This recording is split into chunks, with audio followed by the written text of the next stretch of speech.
días y bienvenidos.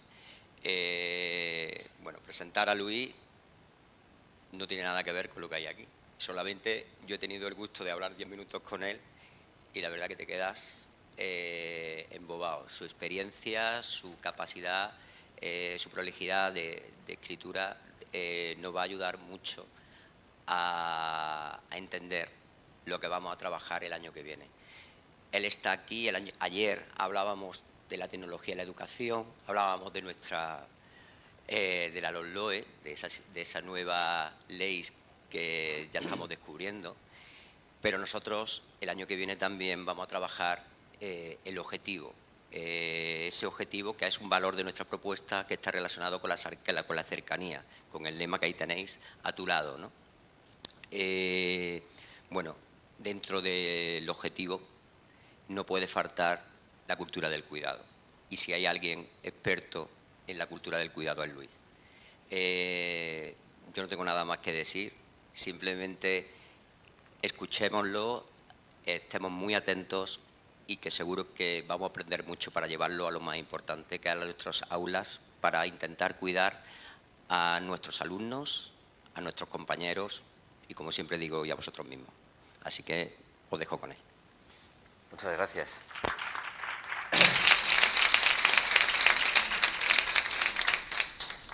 Muchísimas gracias, Juanjo, por la invitación. Ya hace muchos meses que se puso en contacto conmigo, ahí hemos estado, él me conocía, yo no conocía ahí pues, por teléfono, por WhatsApp, todo eso, ¿no?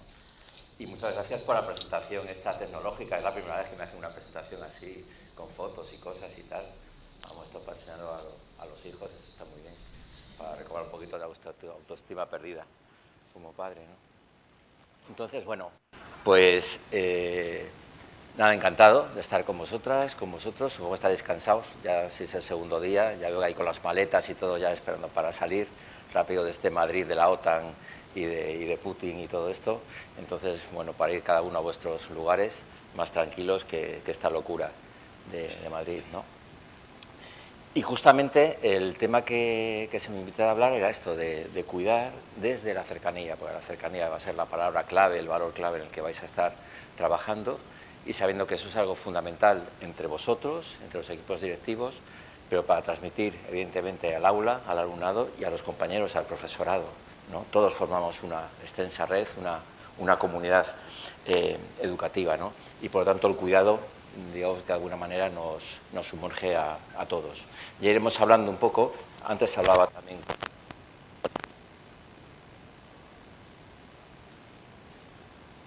Yo no he hecho nada. Es que la tecnología y yo no estamos bien avenidos. O sea, yo tengo un malfario con la tecnología en general. De hecho, me he traído un pincho porque digo, seguro que no está en el ordenador. Efectivamente, no estaba en el ordenador el PowerPoint. Entonces me he traído mi pincho con el PowerPoint y tal. Pero es que la tecnología y yo es una cosa siempre. Tengo el récord con la Fundación SM, cuando colaboro antes con ellos, de llevar 2 ordenadores, 2 pinchos, 2, no sé qué, todo 2, y no funcionó nada. Pero bueno, tampoco carrete tengo, entonces no, aunque no funcione, pues yo tengo carrete. Bien,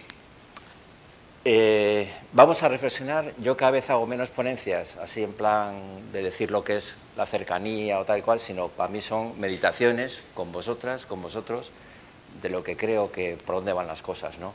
Yo creo que a veces hablamos del cuidado o hablamos de la cercanía, en este caso, probablemente a partir de las experiencias de no cuidado, a partir de las experiencias de no cercanía, de no proximidad, ¿no? Antes le decía a Juanjo que yo he escrito mucho, pero he escrito a partir de mis carencias. He escrito mucho de acompañamiento, desde la experiencia de no ser acompañado. Y escribo también y trato del tema del cuidado desde la experiencia de muchas veces no haber sido cuidado, como joven emprendedor, militante cristiano, por ejemplo, cuando nos metíamos en las locuras de la acción social, cristiana y tal. Yo soy de la época de los años 70 y tal, y sí, mucho lanzarte a la acción, y ahí te dejaban, ¿no? Entonces, una forma de compromiso, por ejemplo, muy mal entendido, donde mucha gente se quedó por el camino. A mí todas esas cosas me duelen mucho. Entonces, desde ahí yo he ido plegando velas y he ido intentando desplegar otras formas de comprometernos, pero donde todos podamos tener un cierto colchón de solidaridad y de seguridad y de cuidado al mismo tiempo, ¿no? Bueno, pues desde aquí vamos a empezar con uno de mis referentes fundamentales, Paulo Freire, supongo que os sonará, ¿no? Hace años, hace ya como 10 años, en un curso con profesores noveles de una institución educativa, eran 30 y tantos profesores que llevaban pues, entre 0 y 3 años y tal, y empecé con este vídeo. Digo, bueno, vamos a empezar con Paulo Freire. Alguno no conoce a Paulo Freire y tal. Todos no conocían a Paulo Freire. Nadie conocía a Paulo Freire. Y todos sabían esto de magisterio. Y hombre, tampoco se trata de magisterio como asignatura, pero hombre, que se toque algo, ¿no? Bien, y este es un vídeo que a mí me gusta mucho, donde trata estas cuestiones en su portuñol, pero va a estar ahí subtitulado, pues va a tratar alguna cosa, pues eso, que tiene que ver con la cercanía, con el respeto, en lo que él siempre ha sido como pedagogo, como maestro, como educador, cómo ve él esto del trato a los demás en el aula, ¿no?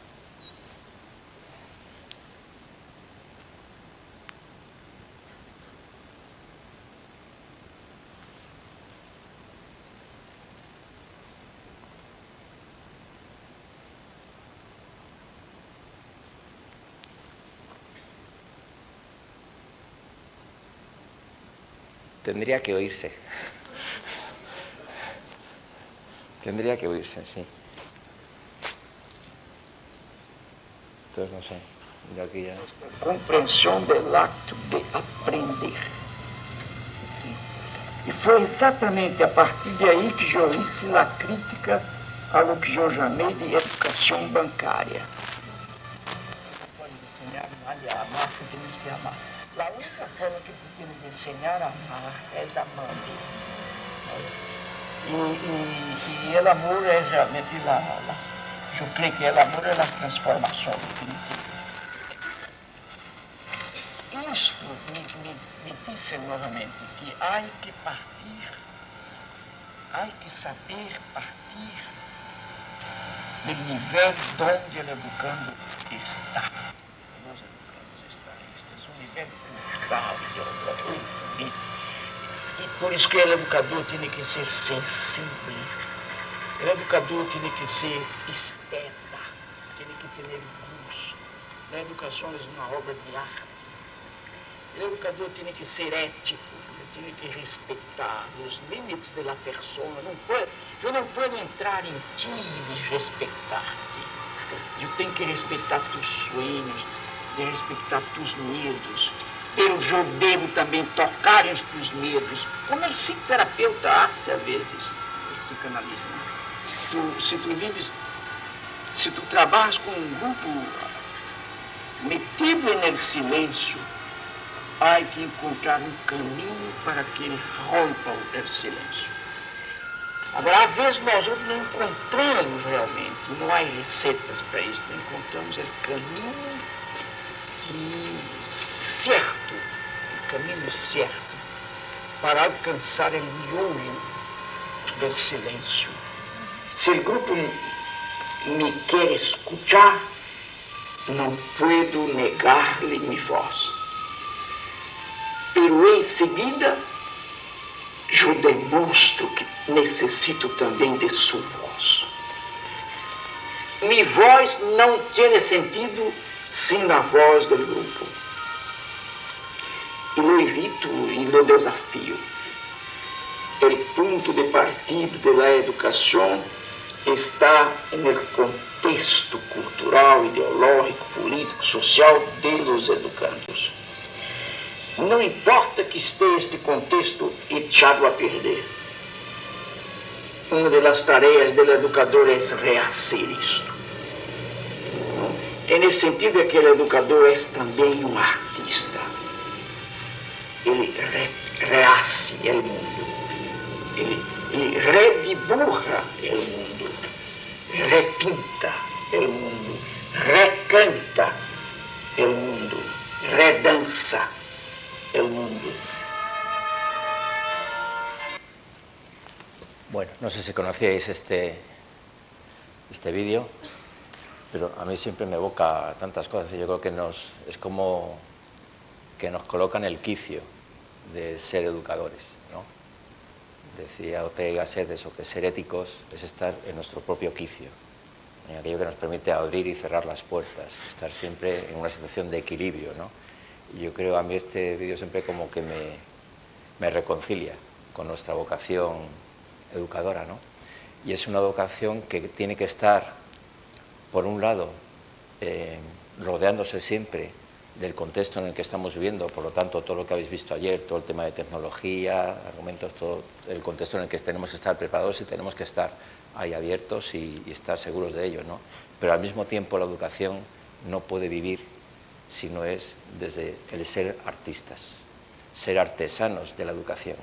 La cercanía no se trabaja desde la tecnología, se trabaja desde la proximidad, desde la distancia y la proximidad física, desde el respeto físico, desde el cuidado físico. Hay una parte muy importante, todos lo sabemos, de la educación que tiene que ver con la actividad física, ¿no?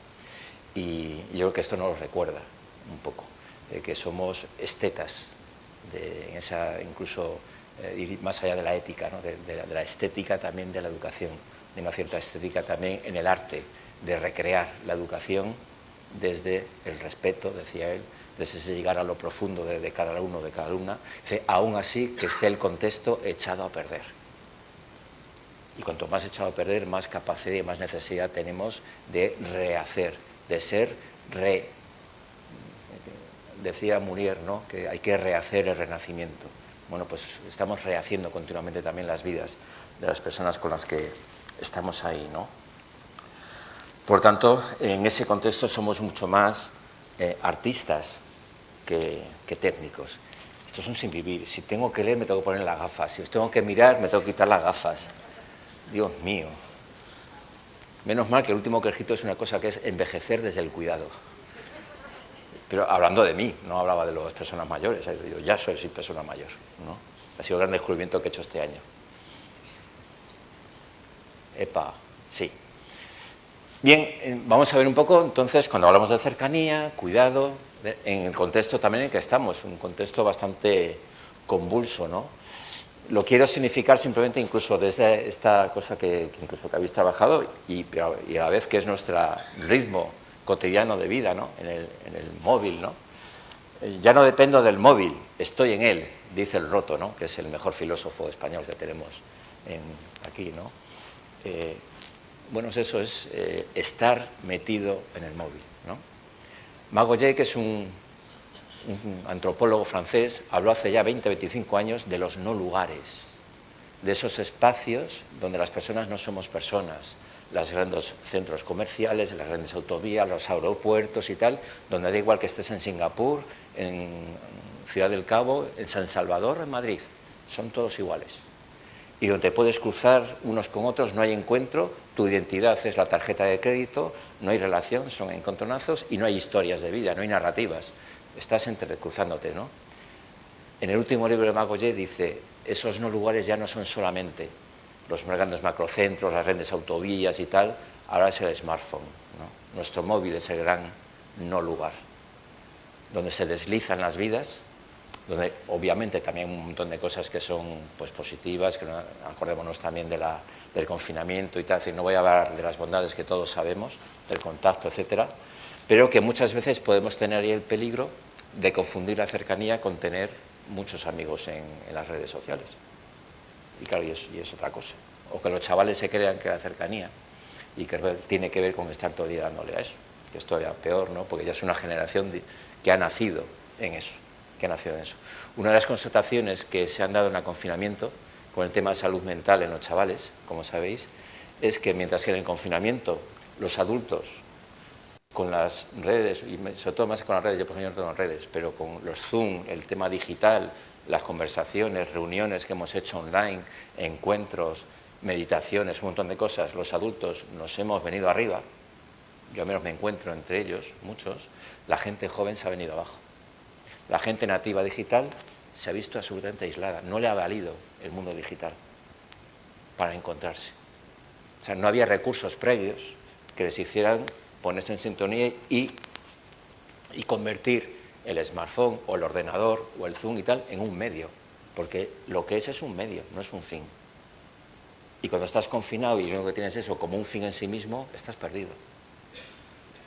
Y tantos chavales, yo doy clases también en la universidad, soy asociado en ética, ¿no? Con gente de 20, 22 años, estos 2 últimos años, es tremendo el daño, o sea, como el impacto que ha habido de la pandemia, ¿no? Y bueno, y hay que tener cuidado ahí, ¿no? Porque eso es la inversión ética, es el instrumento convertido en el fin. El fin se supone que son esos valores de cuidado, de cercanía, de bondad, de solidaridad y tal, pero al final los medios nos comen, ¿no? Estamos en un contexto donde se han roto eso que llamamos el tiempo y el espacio. Precisamente toda la revolución tecnológica nos ha hecho que podamos estar en el mismo tiempo, la ubicuidad y la instantaneidad, o sea, que estamos conectados en el mismo momento, en lugares distintos, etcétera. Se rompe la dinámica tiempo y espacio, ¿no? Y es también un momento muy dado a lo que llamo a las 2 grandes Ds de nuestro tiempo, ¿no? La distracción, el estar distraídos. Decía Facundo Cabral que en Occidente se da mucha importancia a la depresión, que estamos siempre deprimidos, ¿no? Y dice, y lo que pasa es que estamos distraídos. Y dice, lo que pasa es que se le llama a veces depresión, ¿no? Esa distracción que nos hace navegar, ser surfistas de la vida. El surfista está navegando por encima de la ola. Entonces, no estamos dados a sumergirnos. Tu paisano, Juanjo Aguirre, el obispo de Bangasú, tipo de las mejores personas que he conocido en mi vida, un santo viviente, suele decir que tenemos que ser, en general, pero sobre todo los cristianos, anfibios, que estamos peleando, no surfeando por la vida, peleando la vida, trabajando en la vida y luego yendo al fondo del agua a buscar la energía, ¿no? La contemplación, la meditación, el silencio, ¿no? Y estamos surfeando, trabajando y a la vez somos anfibios, ¿no? Pero la dispersión y la distracción no nos van. Entonces, nuestro contexto es de distracción y dispersión y, por tanto, incluso también para los chavales, mucho más difícil, ¿no? Estamos en el momento de tener muchísima información, el móvil nos dice, nos da muchísima información, pero tenemos muy poca orientación. De tanta información que tenemos, ¿cómo nos orientamos? Nos faltan 4 cosas básicas para saber orientarnos. Hemos de educar en la orientación, no solamente en el tratamiento de la información, ¿no? Y a veces también, pues todos esos cacharros, como sabemos, se convierten en medios para el acoso, para el abuso, es decir, para todo lo que significa la ruptura del respeto y la cercanía, ¿no? Y se ha creado con esto pues toda una nueva estructura relacional, ¿no? Y por otra parte, estamos, y eso ya pues también, pues ahí tendremos que acudir también sobre todo al Papa Francisco, en Fratelli Tutti, en Laudato Si, ¿verdad? Que estamos en un mundo agrietado, un mundo donde el grito de los pobres, el grito de la tierra, como dice el Laudato Si, bueno, pues está ahí presente, ¿no? La pandemia del coronavirus, ahí habría tiempo, yo a veces cuando hablo del tema del cuidado dedico media hora a hablar de la pandemia, pero a ver qué estamos aprendiendo, ¿no? Pues si de esto no estamos aprendiendo, o cuidamos o perecemos como especie humana, dice Leonardo Boff, lo dijo ya hace 25 años, ¿no? Porque lo que está en juego es la especie humana, no es el tema de la conferencia, por lo tanto tampoco vamos a hablar más de eso, ¿no? Decía Benjamin, tipo que murió en 1940, se suicidó en 1940 cuando le perseguían los nazis y en la frontera española se suicidó. Él ya veía también todo lo que era el tren del capitalismo brutal y también como el avance también del futuro nazismo, etcétera. Y decía, en este momento la revolución del crecimiento económico desbocado, estamos hablando de 1930, hace casi 100 años, ¿no?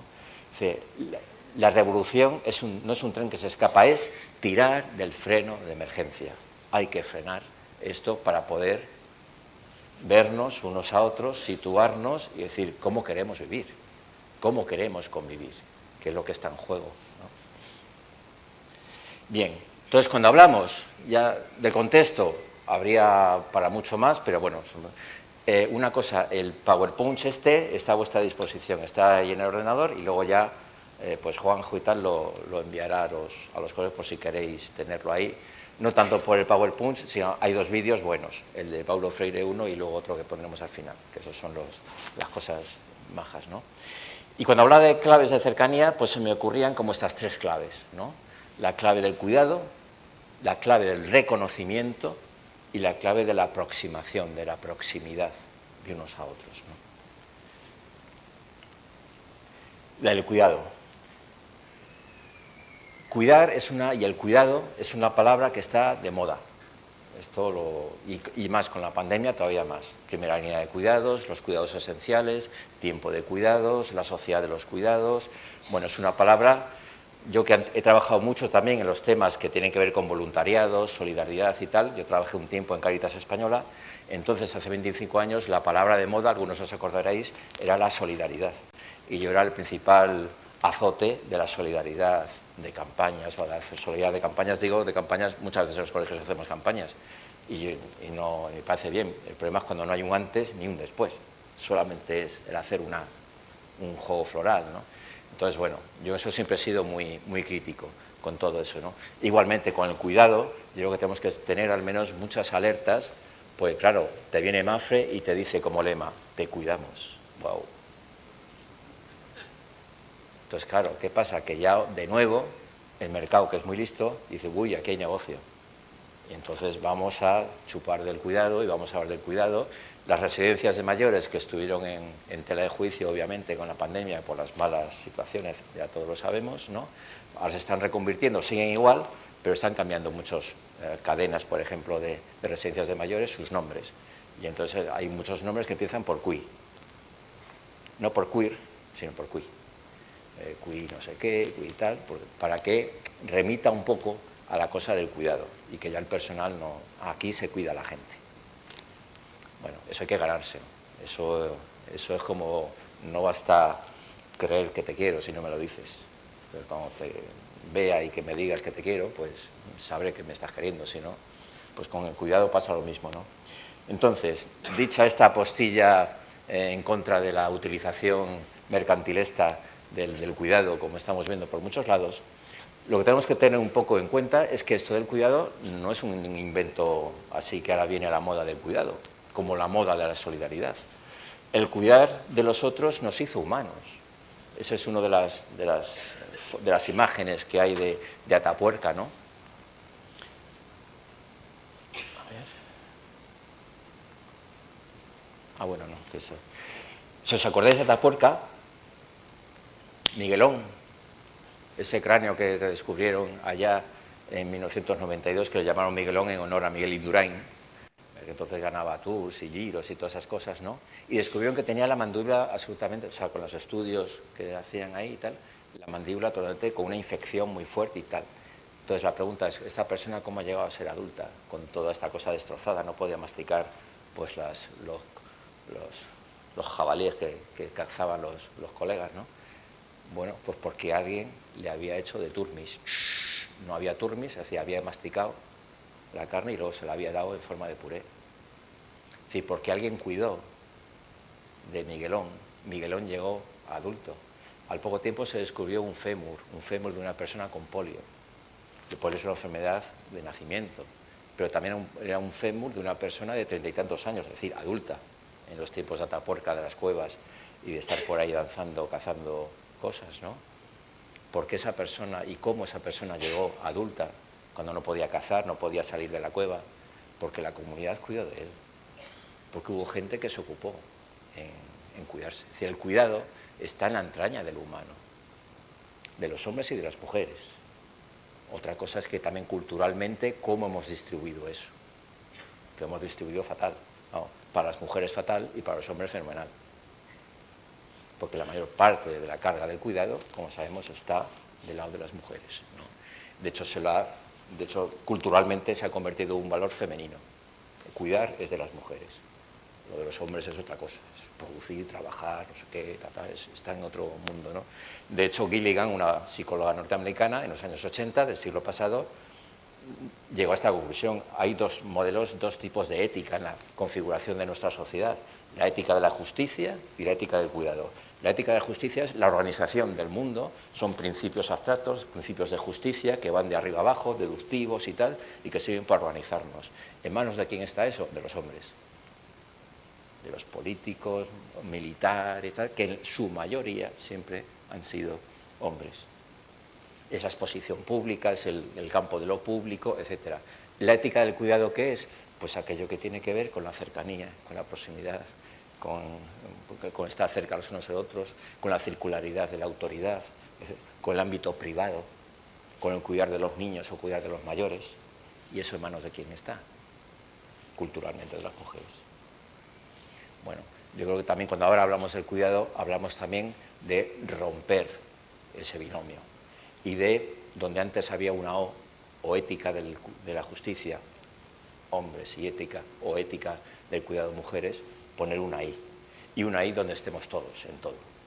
Donde ética de justicia y ética de cuidado sea un patrimonio de la humanidad, de los hombres y de las mujeres. Y eso también creo que es un asunto que hemos de educar con mucha insistencia, ¿no? Claro, lo que los hombres hemos hecho es esto. Hemos creado una civilización que yo llamo del guerrero, de la conquista, y que el símbolo, yo creo, más importante es esto, es el puño, ¡pum! Es lo de la OTAN de estos días. A ver quién la tiene más grande. Venga, a ver, vamos a ver quién tiene aquí más fuerza. Vamos a ver aquí quién tiene quién nos puede amenazar más, ¿no? Con unos o con otros. Pues venga, a ver quién pega el puñetazo más fuerte. Y ahí estamos otra vez en la lógica del puñetazo fuerte, ¿no? Y es un puñetazo fuerte a nivel de OTAN o puede ser un puñetazo fuerte a nivel del patio en el recreo del colegio que se pegan dos chavales. O que se quitan una cosa, o que en el comedor le tira la comida, o lo que sea. Pero es la ley de la fuerza. Esta es la madre del cordero de los abusos, esta es la madre del cordero de los abusos, entendido como el predominio también de una relación asimétrica que hace daño, ¿no? De los malos tratos también en casa, entre hombres y mujeres, etcétera, etcétera, ¿no? Pero también en el dibujo de abajo, del puño de abajo, es también de los dibujos animados, es decir, lo que los niños y niñas pues aprenden, sobre todo los niños, ¿no? Que ven sus héroes, son los que tienen ahí más fuerza, ¿no? Yo he crecido con las películas del oeste y tal, y John Wayne era mi modelo de referencia. Fijaos qué enfermo estoy. Claro, John Wayne era... Yo quería, cuando a veces mi padre empezaba a tener viajes en este país por el extranjero, para irme al extranjero, a que se iba a París o a Amberes, no sé qué y tal, y que te traiga. Yo pensaba que el extranjero era un sitio donde había chaquetas con estas con flecos, como tenía John Wayne, ¿no? Digo, pues la chaqueta de John Wayne, ¿no? Nunca me trajo una chaqueta de John Wayne y nunca se lo perdonaré. La civilización del cuidado pues tiene que ver pues con la mano, con la expresión física de la mano. Cuando nacemos al mundo, nuestra madre nos toma de la mano, ¿no? Y cuando las personas mayores se van y mueren y tienen la fortuna de morir, digamos, en una cama o en casa o en el hospital o en cuidados paliativos y tal, como fue el caso, por ejemplo, de mi madre, qué suerte que pude darle la mano y acompañarla en ese tránsito final con la mano que ella me dio a mí, yo se la devolví a ella al final de la vida, ¿no? Bueno, esa es la cadena de cuidados también en la vida, ¿no? Pero también tiene que ver con ese cuidado de esa otra foto, que es de hace un año en Ceuta, en el Tarajal. Lo personal es político y lo político es personal, ¿no? Y ahí, cuando abrió la puerta Hassan y entraron miles de personas por Ceuta, en el Tarajal, y uno de ellos, Abdú, que entró ahí todo y se encuentra con esa voluntaria, Luna, que lo único que hace es abrazarle. Esta es una de las máximas expresiones de cuidado y de cercanía, ¿no? Perdón. Decía Luna, la voluntaria de Cruz Roja, me miraba como si nunca hubiese visto a una persona. Bueno, hay personas en nuestro mundo que tienen esa experiencia, que lo han pasado tan mal, que vienen en situaciones y en contextos de tanto desvalimiento, ¿no? Como decía ahí Freire también, contextos echados a perder. Pues mucha gente viene de contextos echados a perder, como bien sabemos, que lo único que necesitan es la proximidad, la cercanía. Ahora estamos viendo lo que pasó también en Melilla la semana pasada, ¿no? Bueno, hay una parte de mi vida también que tiene que ver, yo colaboro en la red Interlavapiés, trabajando con personas migrantes, sobre todo africanas, ¿no? Y para mí es algo que me tiene absolutamente partido, ¿no? Pero yo creo que es también de las cosas en las que con los chavales y los pueblos hay que educar, evidentemente, que queremos estar en un mundo compartido, ¿no? En una expresión de esto, de esta doble cara del puño y de la mano, en la entrega de los premios Oscar de este año. ¿Os acordáis, no? Además hay dos tíos, el que provoca, chulo, y el agresor, más chulo todavía, y además con la fuerza, ¿no? Esto en esa semana tuvo, que yo estoy muy puesto en estas cosas tecnológicas, como 6 millones de visitas en las redes y todas estas cosas, ¿no? Pero también en ese mismo acto, en esa misma celebración, hubo algo que ocurrió ahí con Liza Minnelli, ahí que estaba muy enfermita, muy mal, y que tuvo que entregar un premio, pero estaba muy nerviosa, se equivocaba al leer, ¿no? Y estaba gaga, ¿no? Se llama la rubia. Y entonces ahí hubo una pequeña conversación entre Gaga y Liza Minnelli. Te tengo, le dijo Gaga, y responde Liza Minnelli, lo sé. Esta es la expresión del cuidado. Te tengo, lo sé. Te sostengo, me siento sostenida. No es más. Esto es una tutoría. La tutora Gaga, que se hace cargo de la prestigiosa Liza Minnelli, venida menos, cuando está ya en una situación de absoluta vulnerabilidad, ¿no? Bueno, igual, civilización de la conquista, los dos pegándose. Civilización del cuidado, de Lady Gaga y Liza Minnelli. Esta en esa misma semana tuvo, creo que 500.000 entradas o no sé qué. Es decir, la desproporción es enorme. Sigue siendo mucho más vistoso, mucho más enjundioso, da mucho más que hablar, mucho más que hablar, sale mucho más en las tertulias y en las reflexiones posteriores. Lo primero, el puñetazo, y se da 1000 vueltas a eso. Si hay que castigarle, si no, si hay que hacer esto, si hay que hacer lo otro, si no sé qué, si tal. Y luego de esto apenas se dijo nada. No sé si es vuestra impresión también, porque esto fue una cosa del mes de febrero, me parece, ¿no? Es decir, que aunque el cuidado esté de moda, la realidad del cuidado está a años luz. Muchas veces de lo que nos importa y de nuestras conversaciones y de lo que late también en los medios de comunicación, etcétera, ¿no? Hay mucha farfalla, hay mucha carcasa, ¿no? Bien, las fuentes del cuidado. El cuidado, por tanto, no es una opción, no es una elección, es que yo tengo que cuidar, es un dato antropológico. Está en nosotros. El cuidado nos hizo humanos, ¿no? Somos hijos e hijas del cuidado. No es que somos personas que vayamos a cuidar, sino que cuando nacemos, cuando hemos nacido, alguien nos acogió, alguien nos besó, alguien nos acurrucó, ¿no? ¿Por qué no sales? Ahora, habría que decir, no tanto pienso, luego existo, como hemos heredado de Descartes, sino soy cuidado, soy amado, luego existo.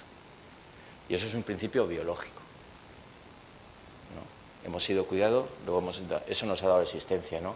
La filosofía Ubuntu, que es en la que nacieron Nelson Mandela, Desmond Tutu en Sudáfrica, ¿no? Tiene esta manera de ver la cosa, ¿no? Dice, yo soy gracias a ti, porque tú estás a ti, yo soy yo. Es decir, mi ser sujeto se debe a que tú estás ahí. Yo soy gracias a que tú eres. De alguna manera, como luego también los filósofos personalistas, sobre todo Emmanuel Levinas, vienen a decir, el tú precede al yo. Gracias a que tú estás ahí, yo soy yo. El ojo no es ojo porque tú lo ves, sino porque te ve, decía Machado, ¿no? Entonces siempre es la conciencia del otro. Por tanto, los vínculos son el fundamento experiencial del cuidado, ¿no? Para mí el fundamento del cuidado es el vínculo de uno consigo mismo. Por eso decía, estamos distraídos, porque no estamos vinculados con nosotros mismos. El vínculo con los demás, que es el cuidado de los demás, ¿no? El vínculo con el planeta, de tal manera que yo no soy yo aquí y el planeta está ahí, porque cuando el planeta está ahí voy a controlarlo, voy a dominarlo, voy a explotarlo. Hace años, cuando estuve en el sur de Chile con una maestra rural mapuche, yo con toda la sorna del mundo y con toda la mala leche occidental que pude, le dije y le pregunté, oye, ¿y aquí cómo educáis en esto de respeto a la naturaleza? Que se me echó a reír, ¿no? Dice, naturaleza es una palabra que no existe en nuestro vocabulario. Eso es una palabra vuestra. Nosotros somos hijos de la tierra. Punto. Bueno, estamos vinculados a la tierra. La tierra no está ahí, nosotros aquí, y hay que enseñar a respetar a una cosa ajena a mí. No, es que formo parte de eso.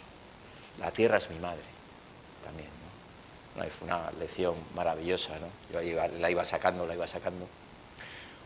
Por tanto, la ética del cuidado y el cuidado, en general, presupone lo que yo llamo una especie de mística del cuidado. Es decir, el cuidado no es un tener que hacer más, no hay tampoco tiempo para avanzar en mucho más de esto, pero supone beber de alguna manera en las fuentes también místicas del cuidado, que pueden ser fuentes evidentemente creyentes, en nuestro caso. Laudato Si da un arsenal completo y además la orientación también franciscana. Yo creo que ahí Francisco de Asís es el gran maestro de todo esto, ¿no? Cuando logra identificar la fraternidad de todo lo viviente hasta la muerte. Es buenísimo ese momento cuando Francisco escribe dentro del Cántico de las Criaturas a la hermana muerte, ¿no? Cuando ya había escrito todo y de repente se da cuenta cuando ya está muriéndose y están cantando los hermanos el Cántico de las Criaturas, que aquí falta algo, falta la hermana muerte.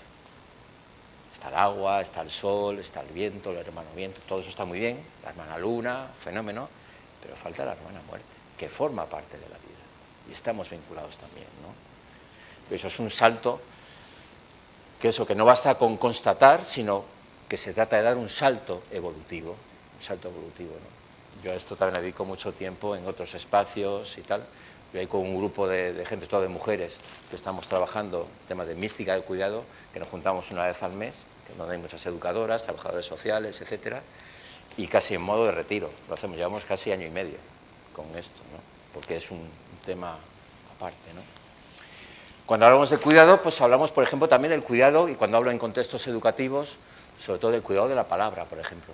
Yo creo que es uno de los rasgos fundamentales donde se ve esta situación, ¿no? El buscar siempre la palabra adecuada, ¿no? Dime cómo hablas y cómo te expresas, cómo hablas a los chavales, a los alumnos, y pues también ahí eso va a hablar mucho de ti, ¿no? Y de cómo cuidas. En la tradición tolteca mexicana dice que nuestra palabra sea impecable. Este término me parece fundamental, impecable. Ni decir más, ni decir menos. Y muchos más tenemos eso, mucho carrete, ¿no? Gritar y ofender a alguien habla de lo peor de mí mismo, es veneno emocional. Es decir, cuando maltrato al otro con gritos, con regañando y tal, y además se nos van los nervios en clase o en el lo que sea, ¿no? No es que hagamos daño al otro, que lo hacemos, pero sobre todo nos hacemos daño a nosotros mismos. Es decir, el maltrato de la palabra, el no cuidar la palabra, es una falta de cuidado hacia uno mismo, fundamentalmente. Luego, por supuesto, a los demás también, ¿no? Pero ante uno mismo, porque queda muy mal retratado. Por eso tiene ahí que ver con el hablar a uno mismo, ¿no? Y tan importante es en ese sentido el abrir conversaciones de unos con otros, ¿no? Estamos muy habituados a los debates, en la televisión vemos auténticos disparates porque nadie se escucha, es a ver quién grita más, etcétera, ¿no? Entonces, bueno, nos falta mucho, desde el cuidado de la palabra, abrir conversaciones donde podamos hablar también desde lo que estamos sintiendo, desde las necesidades que tenemos, desde cómo lo vemos, ¿no? Desde aquí, entonces, soy consciente de cómo hablo a mis compañeros profesores, profesoras, educadores, a los alumnos, con qué tono, con qué palabras, ¿no? Si me acerco a preguntar, si voy a dar la nota, en fin, aquí hay todo un plan de desarrollo ahí, ¿no? Pero bueno, hay que hablar de más cosas. La otra clave de la cercanía, el reconocer, el reconocimiento, ¿no? Esto es, no sé si lo veis bien, esto es un cuentito de Eduardo Galeano. Está situado en un hospital de personas ya en cuidados paliativos. Fernando Silva dirige el hospital de niños en Managua. En víspera de Navidad se quedó trabajando hasta muy tarde. Ya estaban sonando los cohetes y empezaban los fuegos artificiales a iluminar el cielo cuando Fernando decidió marcharse. En su casa lo esperaban para festejar Nochebuena.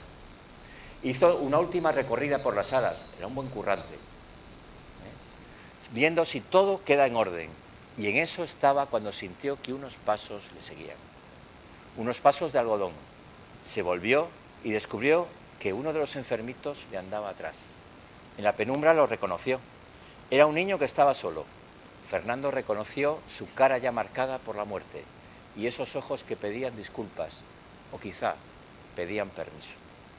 Fernando se acercó y el niño lo rozó con la mano. «Decile a», susurró el niño, «decile a alguien que yo estoy aquí».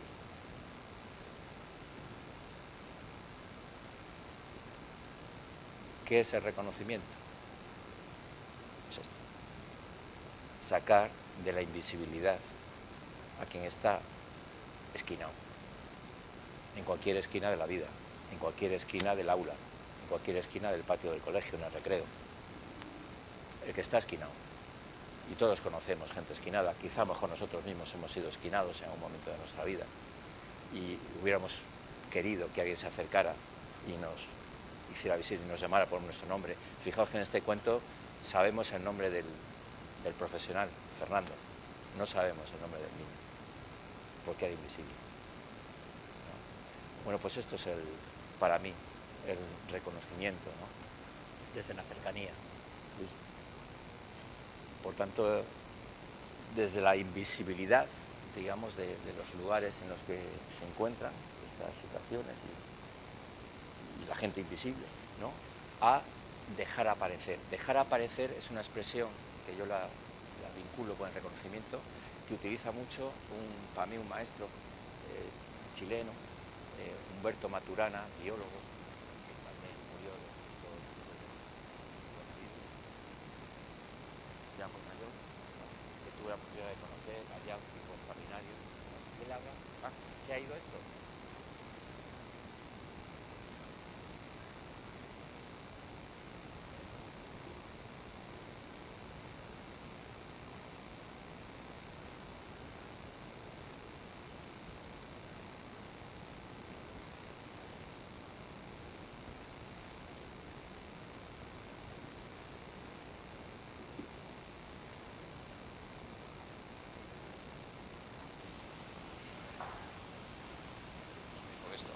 Sí, uy, qué maravilloso. Fijaos, dos artilugios. Esto es como un torero. Bueno, me ve mi hija, me haría un reportaje.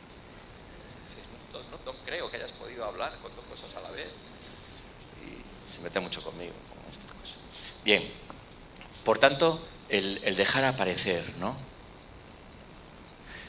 Dejar aparecer, dice Humberto Maturana, es la expresión, una de las expresiones máximas del amor, de la cercanía. Dejar aparecer al otro tal y como es, no tal y como yo quisiera que fuera. Por eso, para dejar aparecer, hay que soltar, dice, hay que dejar atrás, hay que dejar ir todas nuestras exigencias, imposiciones, teorías, certidumbres, expectativas, lo que yo espero que el otro no. Siempre espero que haga lo que yo creo que es mejor y así, ¿no? Bueno, pues ese es estar abierto, abierta a que lo que va a aparecer, bueno, pues nos pueda también sorprender. La capacidad de sorpresa que nos puede dar los propios alumnas, ¿no? Cuando yo creo que tienen que ser las cosas de una determinada manera, ¿no?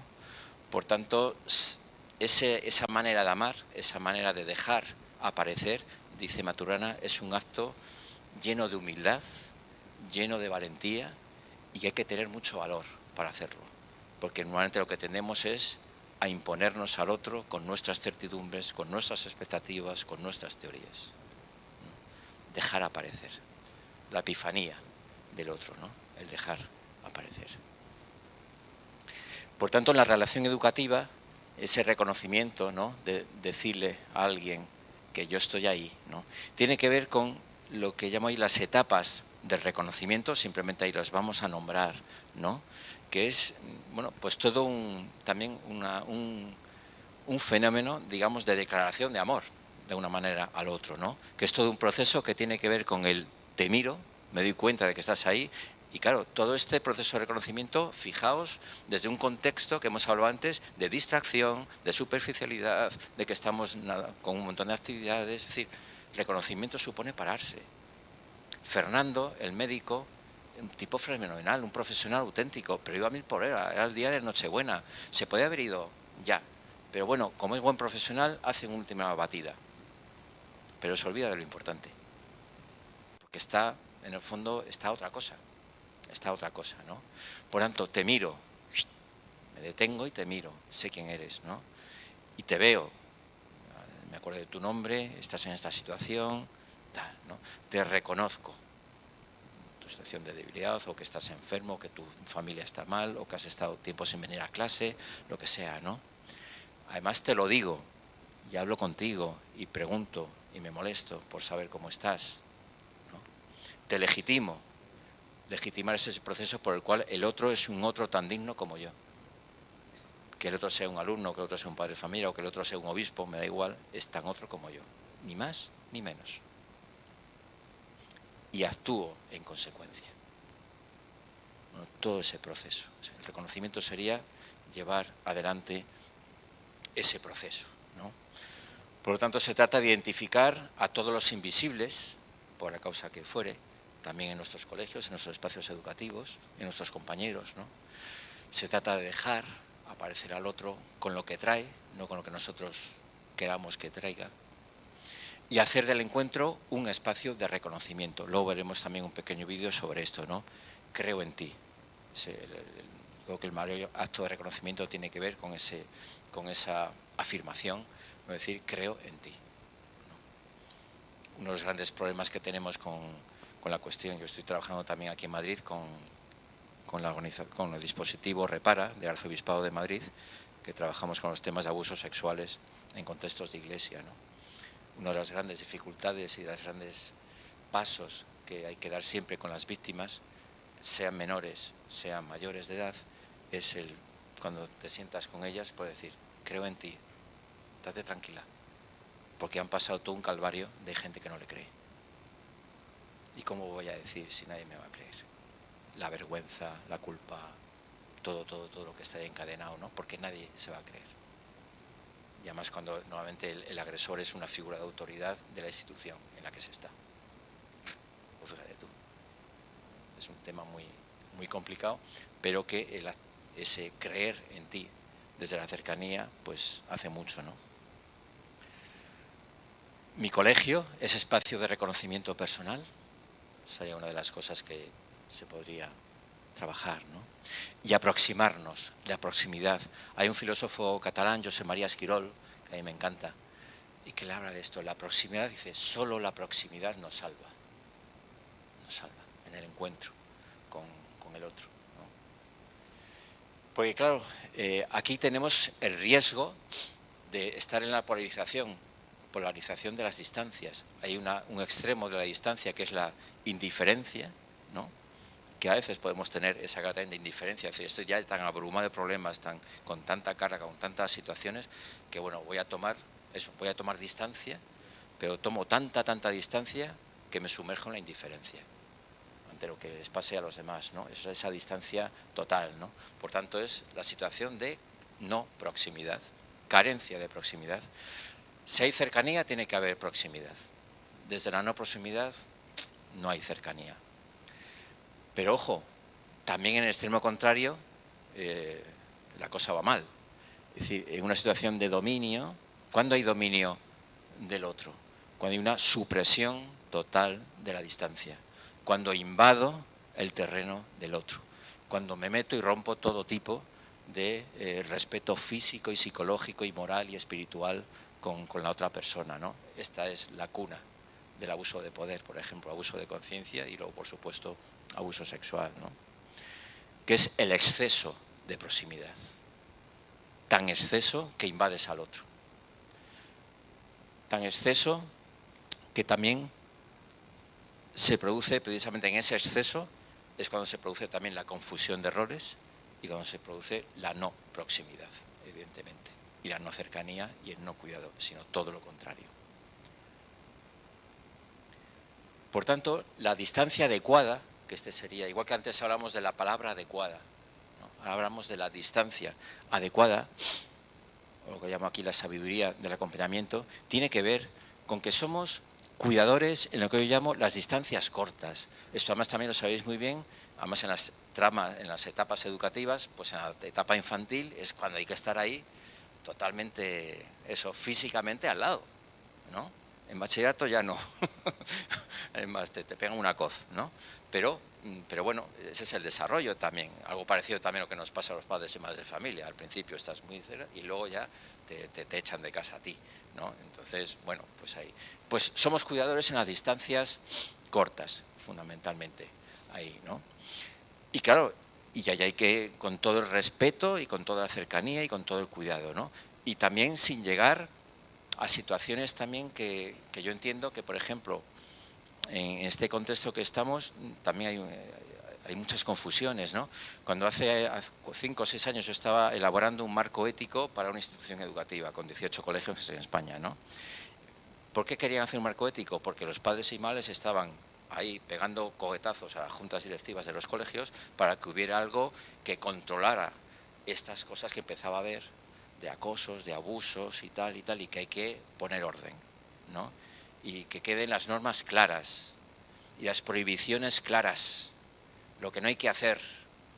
Claro, yo que un poco de la cosa que trabajo en el marco de la ética y tal, a mí eso me da pavor, porque la ética no es eso. Eso es un código de reglamento y tal, pero eso no es ética. Ética es promover en positivo valores, ¿no? Entonces estábamos en esas, ¿no? Entonces convenimos en que había que hacer un código de valores y con algunas normas también que estén en conexión con los valores, pero las normas que fueran de orientación, de reforzar y tal, no tanto de prohibición, ¿no? Aunque en un momento concreto haya que prohibir cosas, lo cual no me parece bien, ¿no? Pero que no fuera fundamentalmente de prohibiciones, ¿no?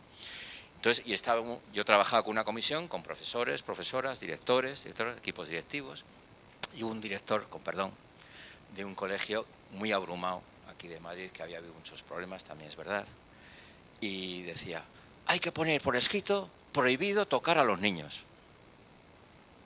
Y además es que él estaba absolutamente, no tanto decía por él, yo creo, sino por todo lo que tenía aquí atrás en la chepa, de toda la brasa que le habían dado padres y madres durante años, ¿no? Y lo soltó ahí, ¡buah!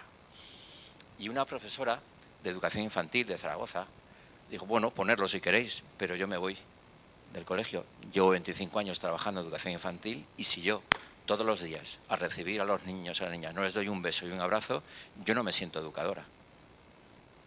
Porque para mí eso es fundamental. Eso forma parte del ABC educativo. ¿Lo queréis entender o no? Y se lo puedo explicar a cualquier padre y a cualquier madre. Entonces, claro, es un ten con ten. Es decir, no podemos estar sospechando, no podemos generar la cultura de la sospecha en aras de la cultura del cuidado. Entonces, todas esas cosas hay que tenerlas en cuenta. Entonces yo decía, si es que lo importante aquí no es el tema de prohibir, no prohibir, que no se puede tocar a los niños, ¿no? Lo que habrá que educar muchísimo en el profesorado y en todas las personas, en padres, madres, profesorado, en los propios chavales, es el respeto. ¿Qué es respetar al otro? Y el respeto tiene que ver con este juego de distancias. Y que hay una distancia que no puedes ir más allá. Hay unas líneas rojas que las marca respeto, no las marca una norma que está escrita. Y por respeto sabes que tu mano no puede ir más allá. Puedes abrazar, pero no puede ir tu mano más allá de ese abrazo. De que no puedes llevar al chaval a un sitio ahí distinto y ahí especial y no sé qué. O sea, hay cosas que no puedes hacer, pero por respeto a la persona, ¿no? Bueno, por lo tanto, la distancia adecuada. Y ahí somos cuidadores en las distancias cortas. Y en esas distancias cortas, pues estás encima y estás ahí con los chavales, ¿no? Uy, perdón. También hay una media distancia, ¿no? Pongo ahí la figura del profesor en el recreo, que no está metido en los juegos con los chavales, está ahí y está, decimos, controlando, está vigilando, ¿no? Pero bueno, yo aquí lo quería poner en términos no de control ni de vigilancia, sino de ser vigías, de estar en vigilia, la vigilia evangélica, que es esa vigilia a través de la cual nos protegemos unos a otros, cuidamos unos a otros. Es la vigilia del cuidado, que no se hagan daño, que no nos hagamos daño. Estás en el patio, para que no se hagan daño, para que no hagan el bestia. No tanto para controlar, ¿no? Bueno, es la media distancia. Y luego, por último, siempre hay un paso también en nuestra etapa educativa, al final, sobre todo, donde estamos acompañando ahí de la mano para que el otro vuele. Y esa experiencia la tenemos siempre, ¿no? Somos oteadores, también a distancia, ¿no? En esa larga distancia, oteadores también del devenir de las personas cuando salen del colegio y van a la universidad y tienen a sus profesiones, etcétera, etcétera, etcétera, ¿no? Somos oteadores ahí en esa larga distancia porque cada cual tiene que hacer su camino. En eso el maestro de Camus, ¿no? El señor Germain, es nuestro modelo. Es decir, cómo Albert Camus habla con ese cariño de ese profesor que tuvo en Argel cuando tenía una familia que le molía palos y solamente tenía la figura de cariño, de cuidado y de cercanía y de enseñanza a su profesor. Y el profesor veía en él unas dotes tremendas para la literatura, etcétera, etcétera, y tenía que salir de Argel y irse para Francia para progresar y tal, y le acompaña a hacer un examen de reválida que Camus no quería hacer porque quería quedarse con él, y le decía al maestro, tienes que salir, tienes que irte. Al cabo de los muchísimos años, a Camus le dan el Premio Nobel de Literatura, 1957, y la dedicatoria pública que él hace solamente nombra a una persona, al señor Germain, a su maestro. Bueno, pues este es el juego de las distancias, ¿no?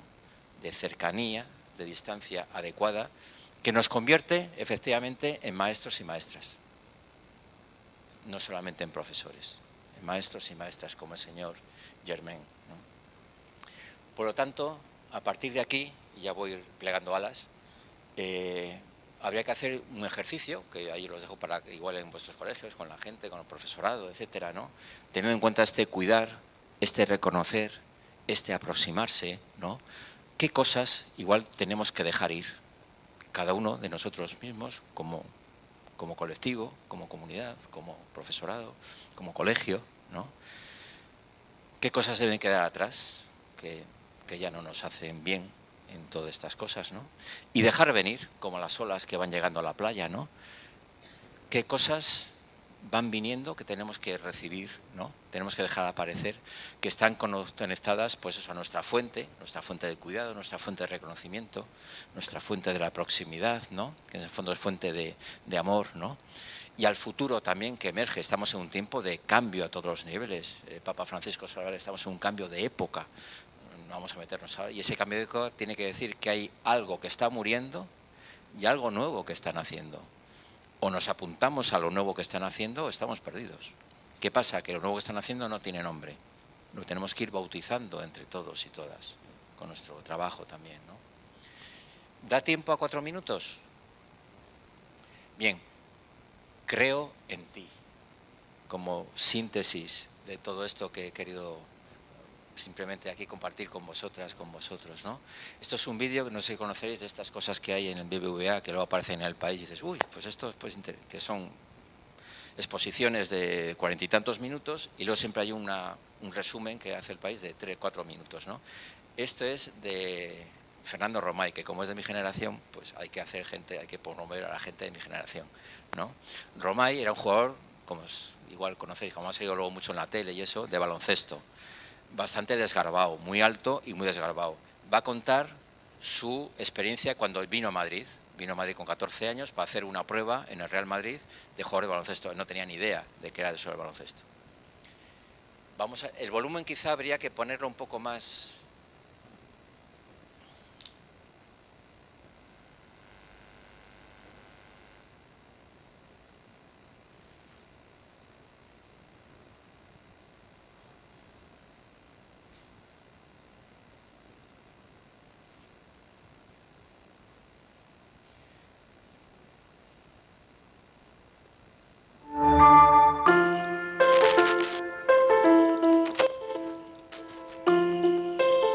Yo no estaba predestinado para jugar a baloncesto, es más, el baloncesto llegó a mi vida de una forma totalmente curiosa. O sea, llegó un chaval al colegio donde estaba yo estudiando, que también era alto, pero no tan alto como yo, y me dijo, ¿y tú por qué no juegas a baloncesto? Y he dicho, bueno, yo soy gallego, soy de La Coruña, ¿no? Y entonces, si algo tenemos en Galicia es que contestamos con otra pregunta. Entonces, ¿y por qué tenía que jugar a baloncesto? Digo, hombre, porque sería bueno el baloncesto. ¿Y por qué sería bueno? O sea, yo siempre haciéndole preguntas para alargar la toma de decisión y al final Dije, pues venga, pues voy a empezar. Empecé a entrenar y yo no sabía verdaderamente mi potencial o el potencial que podía tener en el mundo del baloncesto, ¿no? Pero enseguida me di cuenta de una cosa, que allí pegaba. Mientras en el resto de mi vida no pegaba, porque era un chaval estamos hablando de cuando vine yo a Madrid de 14 años con 2 metros, entonces me di cuenta que en el mundo del baloncesto todos los problemas que tenía fuera de la vida se trastocaban en ventajas. Y dije, pues este es mi sitio. Y me sentí rápidamente como muy a gusto. Y cuando vine a probar aquí a Madrid, igual, o sea, vine a probar sin tener ni idea, simplemente porque era muy alto. Y tomar el riesgo de coger a un chaval que no tenía ni idea, porque yo empecé la prueba, imagínate, vienen los mejores de España a probar aquí, los meten en una cancha a jugar y meten a uno muy alto, muy alto, muy alto, totalmente descoordinado. No, sí, o sea, andar y mascar chicles, paraba, mascaba chicle, andaba, paraba, mascaba, no era imposible hacer. O sea, no atinaba, ¿no? Entonces a los 5 minutos me quitan del partido que estaban jugando y dije, ¿qué tal lo he hecho? Y decía, fatal. Y los 2 entrenadores de la cantera hacían gestos como... Y los que tenían que tomar la decisión solo hacían un gesto, que era...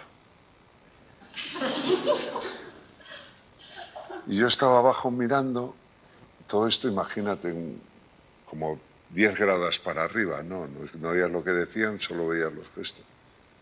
Yo decía, me voy a mi casa tranquilamente, estaba en Madrid, aquí, tal, como Pepisber, en la Plaza Mayor, buscando a Chencho. ¿Dónde estás, Chencho? Pues algo así. Y has tenido una experiencia fantástica que es estar con el Real Madrid. Y al final acabé haciendo la prueba de andar con los ojos cerrados por una raya. Y oía que decía por detrás, si no se separa mucho, no tiene mucho daño neurológico y podemos hacer algo con él. No me debí separar tanto como creía porque me quedé en el Madrid. Y ahí me dijeron una frase que yo creo que todos deberíamos oírla en algún momento, ¿no? Te quedas en el equipo, chaval, porque yo creo en ti. Incluso con 14 años y siendo un descerebrado como yo, que te digan yo creo en ti es algo que marca mucho. Y a partir de ahí era tal la sensación, por una parte, a ver cómo te lo explico, de alegría, porque me quedaba y tal, pero a su vez de responsabilidad, por no romper la creencia de ese señor que me está dando esa oportunidad, que soy de los que piensan que siempre tienes que encontrar a alguien que cree en ti. Y yo en el baloncesto lo he encontrado. O sea, lo que era un bicho raro para todo el mundo, nunca me llega al baloncesto y me dijeron, no, tío, con tu morfología tú puedes poner tapones, tú eres grande, tú puedes tapar, tú puedes... O sea, es eso de, si le dices a alguien lo que debe hacer, hará lo que debe hacer. Y si le dices a alguien que haga lo que puede hacer, hará lo que puede hacer y será mucho más feliz y lo hará muchísimo mejor. Con lo cual hay que buscar el sitio donde verdaderamente te sientas bien, te sientas feliz y te sientas a gusto. Yo creo que eso es importante. Hay muchas frases que no decimos muy a menudo. No decimos muy a menudo gracias, no decimos muy a menudo por favor, no decimos muy a menudo te quiero y no decimos muy a menudo creo en ti. Y hay que decir más creo en ti. ¿A ti te han dicho creo en ti? Sí. ¿Sí? Padres, ¿Tus padres? sí. Bien, vale. Pues busca gente que cree en ti y serás sumamente feliz y no se te borrará esa sonrisa maravillosa nunca. De verdad.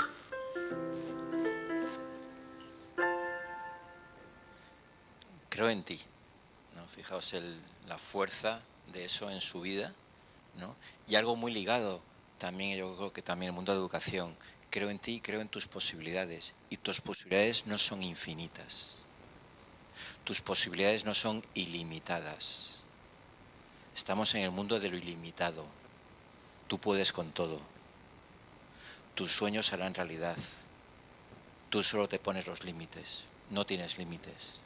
Nadal no tiene límites. Alcaraz no tiene límites. Nadie tiene límites. Y estamos educando en eso. Y nos advierte, no, creer en ti no significa que anchas Castilla. No, puedes hasta donde puedes. Este era un tipo muy limitado en el baloncesto también. Hizo mucho y bien en su limitación. Pues ya está, ¿no? Por lo tanto, ya termino. No se trata de ver para creer, demuéstrame cuán bueno eres y cuán perfecto eres, y entonces ya creo en ti. No, es creo para ver hasta dónde da de sí. Y ese dar de sí no depende de mis expectativas. Dejar aparecer al otro. Por lo tanto, bueno, aquí simplemente es... No, lo dejo porque no da tiempo. Sanador herido, ¿no? Creo que como educadores también somos sanadores heridos. Es decir, en el fondo podemos ayudar a los demás si reconocemos también nuestra propia vulnerabilidad, nuestras propias limitaciones, nuestras propias fragilidades. Y si somos expertos en nuestra propia fragilidad, podremos acercarnos y aproximarnos y ser cercanos a la fragilidad del otro, ¿no? Decía Leonardo Boff que en definitiva amamos lo que cuidamos y cuidamos lo que amamos. Y ese es, yo creo, pues nada, nuestro legado y lo que tenemos por delante. Pues nada, muchas gracias y perdonad que me he pasado de tiempo.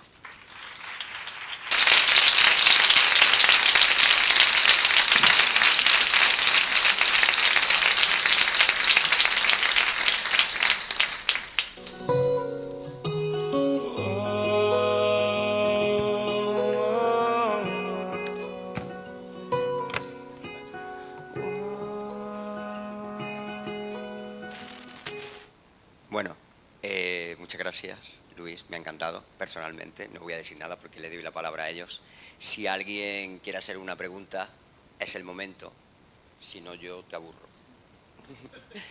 Pero ¿alguno tiene interés en preguntarle algo a Luis? Mientras que yo le hago una. Así empieza. A ver, Luis, para nosotros, para el equipo de titularidad, para el patronato aquí presente, hay una preocupación últimamente, que te lo decía en la antesala, es el cuidado de estos, de los que están aquí, del cuidado de los equipos directivos para que ellos puedan también cuidar, ¿no? Nosotros tenemos claro que el intentar estar cerca es importante, pero no sé si es suficiente. Bueno, pues simplemente algunas claves, aunque has dicho mucho ahí, pero algunas claves que nos permitan, por el equipo de titularidad, al patronato, cuidar a los equipos directivos. Sí, efectivamente. Yo creo que sois los primeros llamados a vivir la experiencia de estas cosas que estamos viviendo, que estamos diciendo, porque si no, bueno, esto es para los demás y para nosotros, ¿qué, no? En el fondo yo creo que hay cuestiones como muy básicas que no podemos perder de vista. Es decir, el equipo directivo también forma parte de eso que llamamos comunidad educativa. Y comunidad quiere decir vínculos que trazamos unos con otros. Y aunque los cargos directivos pues están hechos y los procedimientos hechos a la manera que estén hechos, por designación, lo que sea y tal, de acuerdo, no vamos a ir a la parte de gestión y de la parte burocrática y normativa que tiene que ver con los cargos directivos, pero en la parte fontanal del anfibio de tu paisano, Juanjo Aguirre, ¿no? En la parte fontanal está la comunidad que nos habita, de alguna manera, ¿no? Por lo tanto, poner cuidado en los vínculos que tenemos como personas, porque antes que directores, encargados de pastoral, encargados de orientación, somos personas de carne y hueso, con nuestras circunstancias, con nuestras cuestiones, ¿no? Y en ese sentido, yo creo que es muy importante, por ejemplo, abrir también la posibilidad en nuestras reuniones a espacios que no son de reuniones al uso, con su orden del día, con sus debates, con sus procedimientos, con sus decisiones. Yo tengo una experiencia, por ejemplo, con las teresianas de Ossó, de abrir durante todo un año espacios de conversación, a la manera que dice Maturana, con una manera de cuidarnos y una manera también de, digamos, de compartir muchas más cosas de las que nos creemos, ¿no? ¿Cómo estamos? ¿Cómo estoy? ¿Cómo estás hoy? ¿Cómo estás esta semana? Es decir, ¿cómo vienes? ¿Qué necesitas? ¿Qué necesito? Y no son cuestiones del orden del día, no son cuestiones del día a día, no son cuestiones sobre las que tenemos que tomar decisiones. En una conversación no se toman decisiones. En una conversación dejamos aparecer al otro. Y cuando hablamos de dejar aparecer al otro, no solamente el esquinao de la clase, sino el director del colegio, que puede ser el primer esquinao. ¿Por qué no? ¿No? Entonces también para mí, cuando hablaba del cuidado de la palabra, que no ha dado tiempo ahí para profundizar, ¿no? Pero la clave para mí de la conversación, tal como lo plantea, por ejemplo, Humberto Maturana, ¿no? A partir de dejar salir nuestras propias emociones, sentimientos, necesidades, compartirlos, para llegar a nada, que es como romper un poco también el paradigma de la productividad. En todo tenemos que llegar a resultados. Y hay cosas que son importantes y que tienen que ver con el cuidado de los vínculos, donde no hay resultados. El resultado es el proceso de vincularnos unos a otros, ¿no? Gracias. ¿Alguna pregunta más?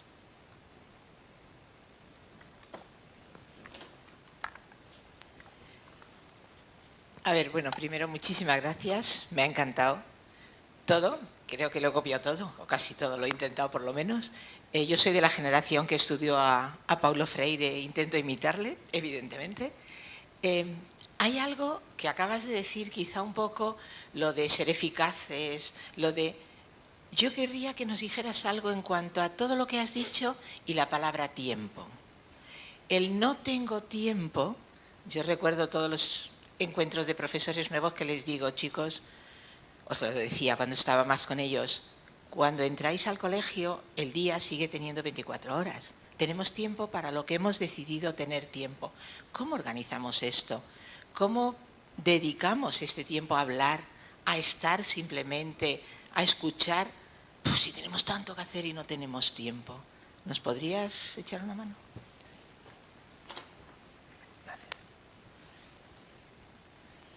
Sí, temazo. Yo creo que en el confinamiento, por ejemplo, fue una oportunidad para decir, anda, ¿y qué hago ahora? Con todo el tiempo por delante, aunque estábamos conectados, no sé qué, trabajando y tal, ¿no? Pero también con otra manera de vivir el tiempo, ¿no? Iba a decir una cosa, pero se me ha olvidado, a cuenta del tiempo, ¿no? Se me ha ido por completo. No, sí, porque me acordé de lo de la pandemia, porque yo creo que fue una cosa ahí que estábamos... Ah, bueno, sí, ya me acuerdo. Son de vuestras primas, las franciscanas de Montpellier. Como todo va siempre por sectores, entonces están las primas. Las franciscanas de Montpellier, que son de mi barrio, del barrio de la Concepción, aquí de Madrid, pues yo soy del Obispo Perelló, que era el colegio de los curas, y ¿con quién ligábamos? Con las chicas entonces estábamos los chicos con los chicos y las chicas con las chicas, ahora está todo, estas cosas ahí mezcladas, todo el mundo. Y entonces estas ya lleva mucho tiempo con Dori Díaz y con su marido Lorenzo, ya hace mucho tiempo que llevan todo un trabajo del tema de la interioridad, pero como hábito, como buscar tiempo, también al principio del día y tal, en momentos de silencio, de absoluto silencio, a veces conectado con la palabra, conectado con otras cosas, con otros textos, con música, etcétera, y una clave también como muy abierta, pues también tienen ahí alumnos de otras confesiones religiosas, etcétera, etcétera. Bueno, pues en este nuevo panorama también en el que estamos, ¿no?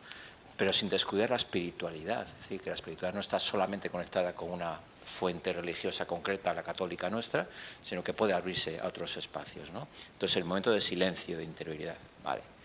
Y eso lo siguen haciendo a la vuelta también del confinamiento, con las máscaras y tal, y haciéndolo. Entonces me decía Dori, que es la que llevaba todo esto, dice, en la primavera del año 20, en el curso 2021, cuando empezaron otra vez las clases, pero de aquella manera, con los de bachillerato, que apenas se daban 3 clases, o sea, la mitad del temario y todo eso, y también seguían con sus cosas de interioridad y todo eso, dice, antes de Navidad convocamos una reunión con todos los chicos de segundo bachillerato, con todo el alumnado, porque nosotros los profesores estábamos muy nerviosos, porque creíamos que ellos iban a estar muy nerviosos porque no iba a dar tiempo a dar todo el temario. Ya sabéis, segundo bachillerato y no dar todo el temario con la EBAU ahí es catástrofe nuclear. O sea, lo de Putin es una tomadura de pelo en comparación con una persona de segundo bachillerato que no ha dado todo el temario y que se enfrenta a la EBAU, a la antigua selectividad, ¿no? Y entonces hicieron una reunión y los profesores se iban con escudos y con cascos de todo lo que les iba a caer, ¿no? Y empezaron con esto, una conversación. ¿Qué necesitáis? ¿Qué necesitáis? Que yo creo que es una pregunta clave que a veces nos hemos olvidado. ¿Qué necesitáis? Tiempo. Para más interioridad. No tiempo para más física, ni para más filosofía, ni para más matemáticas, porque no vamos a dar todo el temario y nos van a crujir en la EBAU. Dice, no, es tan gordo, me transmitía una vez, es tan gordo esto que nos está pasando que necesitamos como anclarnos más, ¿no? O sea, pisar mejor el suelo para saber qué nos está pasando. Y eso solo lo estamos intuyendo con el silencio. El último libro que hace Humberto Maturana, un poquito antes de morir, en plena pandemia, se titula La revolución reflexiva. Dice, ¿qué nos está diciendo esta pandemia? Que hay que cambiar las coordenadas de la vida. Y por tanto, a lo primero que tenemos que dedicar tiempo es a la reflexión, a la parada. Yo a veces suelo poner, cuando hablo, igual en estas cosas de Zoom que me has visto, suelo poner una diapositiva que es un dibujo que hace un niño a la vuelta del confinamiento, cuando entiendo, como en vuestros colegios habéis hecho a los niños, niñas y todos los pequeños, anda, di aquí lo que has vivido en el confinamiento, ¿no? Porque claro, pones a hablar de coronavirus a los chavales, pero claro, yo creo que los niños lo entendieron mucho mejor que los adultos. Y hay un dibujo donde una especie de círculo, un planeta con muchos cacharritos de coronavirus, ¿no? Con las rayas del coronavirus, y en el medio del planeta, con sus continentes dibujados de aquella manera, que aquello parecían más que continentes, churros, así, un poco esperpénticos, y una mano así, del stop, ¿no? Y el título del dibujo era El mundo se ha parado. Tiempo para pararse. Y eso lo intuyeron mucho mejor los niños. Y en la facultad, con chavales de 20 años, me pasa lo mismo. Yo empiezo las clases de ética, pongo pandemia. Digo, a ver, y se quedan así. Y cada vez me dicen, es que venimos de metafísica, de antropología, de no sé qué, y nos hablan de cosas muy raras. Y parece como que si no hubiera pasado aquí nada. Y digo, a ver, ¿qué os ha pasado a vosotros? Pues, a quien no se le ha muerto el abuelo, se ha muerto no sé quién lo ha atravesado tal, situaciones de mucho aislamiento. Entonces, poder tener un ámbito de poder expresar y dedicar tiempo a lo importante, y luego de ahí sí, era muy fácil desde ahí, cuando dije, por ejemplo, a ver, ¿con qué situaciones habéis vivido en pandemia? Y entonces, violencia machista. Bueno, pues claro, porque al final todo está conectado, que dice Francisco en Laudato Si. Entonces, y de ahí, siguiente pregunta, problemas éticos, que es lo de mi asignatura. Problemas éticos, pues claro, salían así. Pero es distinto que diga yo, ética, punto 1, punto 2, punto 3, punto 4, con mi programa, con mis resultados y con lo que tengo que conseguir en 3 meses, que partir de, vamos a parar un poco el tiempo, o vamos a dedicar tiempo a aquello que nos ha tenido parados, para que sea una parada fructífera, fecunda. Yo creo que tenemos que cambiar a veces la palabra productividad por la palabra mucho más evangélica de fecundidad. Y la fecundidad tiene y está repleta de silencios, y está repleta de reflexiones, y está repleta de conversaciones que no llegan a tomas de decisión, sino a tomas de conciencia, que es mucho más importante. ¿Una más?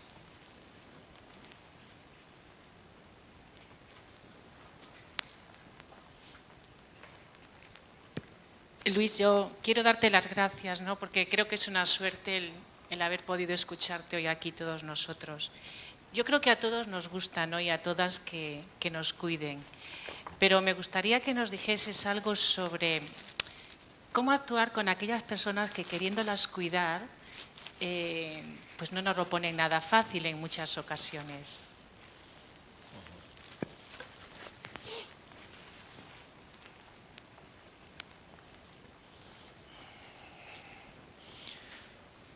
Pues yo diría mucha mano izquierda. Es decir, mucha delicadeza y no esperar que nos hagan caso. O sea, porque al final, una vez más, en la llave de mucho de esto también del cuidado, incluso con las personas que no, o que van a reaccionar mal, está ese dejar aparecer. hasta que llega un momento en que se pueda dejar aparecer al otro como el otro es y el otro con su agradecimiento, con su reconocimiento también, ¿no? Es decir, que no vivamos esto del cuidado como una especie de carga. Todos somos, o muchos de nosotros, al menos yo, de esta generación, también donde lo cristiano lo hemos vivido muy como carga, ¿no? Y como mucho tenemos que hacer, el tener que. Y el cuidado no es un tener que. Tiene mucho más con el fluido de la vida y de la conversación y de la relación y del vínculo y cómo se va dando, ¿no? Y yo creo que también si algo llama al cuidado es a la delicadeza, al tratarnos bien. Yo creo que también una de las claves también, sobre todo con gente a lo mejor que tiene más pinta de cuerpo espín, más que de piel humana, ¿no? Pues a más puercoespín, más delicadeza. A más puercoespín, más palabra adecuada. Más cercanía, más proximidad, sin esperar nada. En el momento que estamos a la espera, ya estamos en plan resultadista. Entonces ya estamos con la eficacia, estamos cubriendo un Excel. Y tenemos que pasar muchas veces del Excel, en el que estamos muchas veces metidos, al Word. Y el Word es pura narrativa, es la historia de la vida. El Word es lo que somos, es lo que vamos viviendo, es con nuestros puntos, nuestras comas. Y yo soy más tendente al Word que al Excel. Y termino con la última yo. Muy bien. Porque él quiere. Bueno, ahora después sí, eso después otra.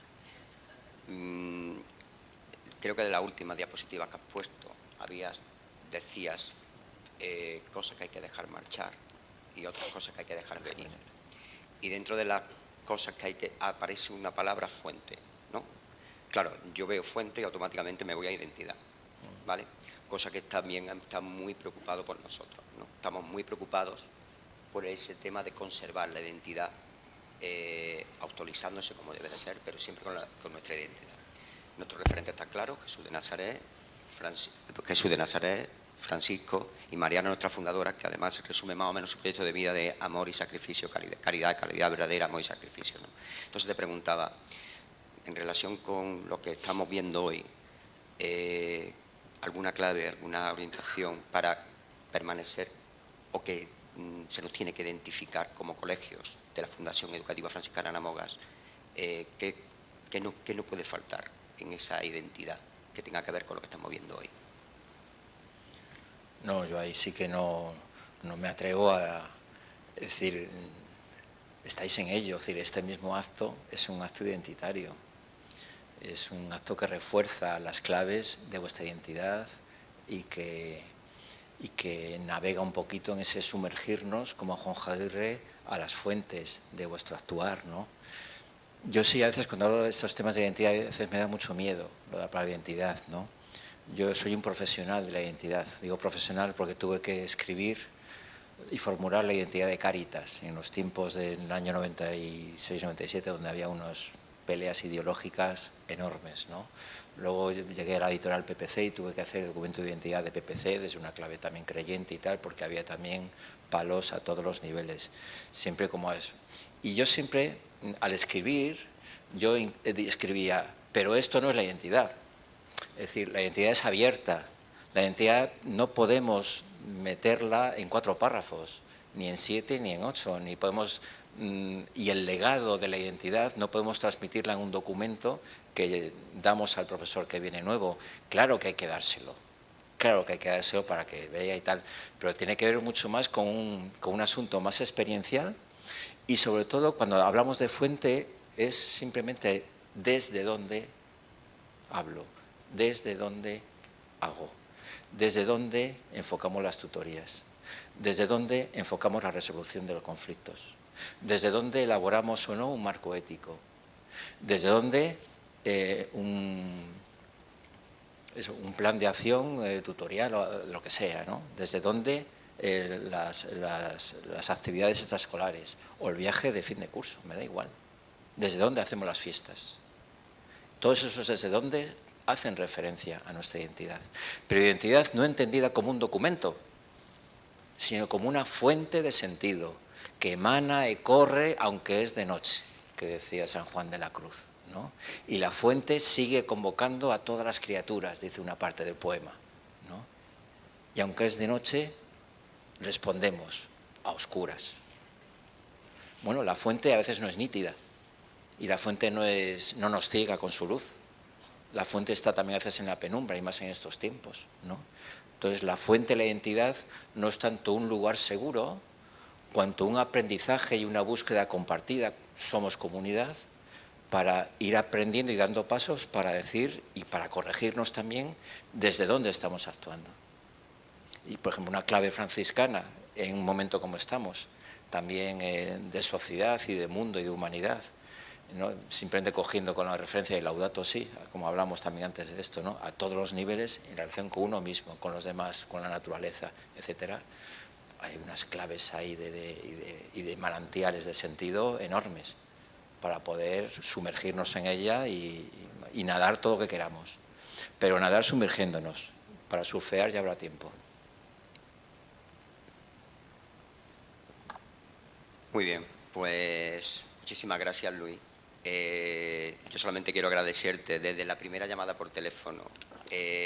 Todo ha sido facilidades y a medida que te vamos conociendo, pues evidentemente da ganas de seguir hablando, de seguir compartiendo. Gracias por lo que nos has expuesto, pero más que todo, gracias también por compartir tus vivencias. Aprovechando el lema de este año a tu lado, ¿vale? Pues no te vayas muy lejos, ¿vale? Y que permaneces cerca. Muchísimas gracias. Muchas gracias.